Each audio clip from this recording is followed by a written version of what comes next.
I'm Anthony LaPlanta. Here's this week's recap of what you missed last week on the FoxSportsNorth.com Prep Zone. We start out in the Lake Conference where Minnetonka and Wayzata squared off in a matchup of unbeatens. At halftime, Tonka had a 7-6 lead, but Wayzata's offense came to life in the third quarter. Nick Martin's 24-yard touchdown pass gave his team a 7-point lead, and after an interception gave the ball right back. Martin again, this time finds Ethan Zeidler, and Wayzata was in charge. Antonio Ford rushed for 194 yards and 2 scores. Wayzata rolled to a 35-7 win. In the Suburban East Conference, 2 teams that were chasing Cretin-Durham Hall met at Mounds View as the Ponies did battle with the Mustangs. The teams that exchanged turnovers early, and Mounds View's Ryan Veegems comes up with a diving interception. This sets up Tyler Hansen's 37-yard touchdown run and a 7-0 lead for Mounds View. The defenses were dominant on Friday night, forcing multiple turnovers. Tyler Hansen had 2 huge touchdown runs and 191 yards on the ground. Well, Stillwater couldn't get anything going offensively until late in the fourth quarter.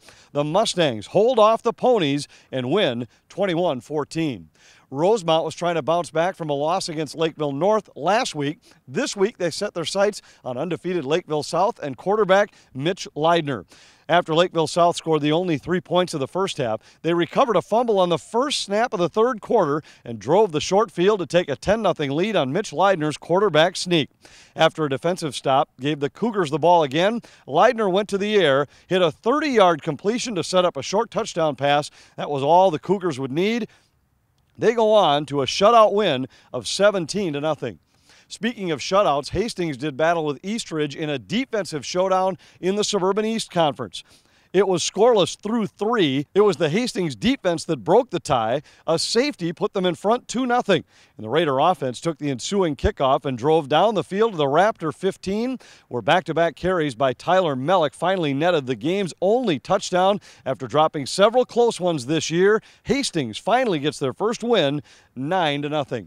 That's a look back at last week's games. Make sure you check out this week's games at FoxSportsNorth.com Friday night at 7 o'clock.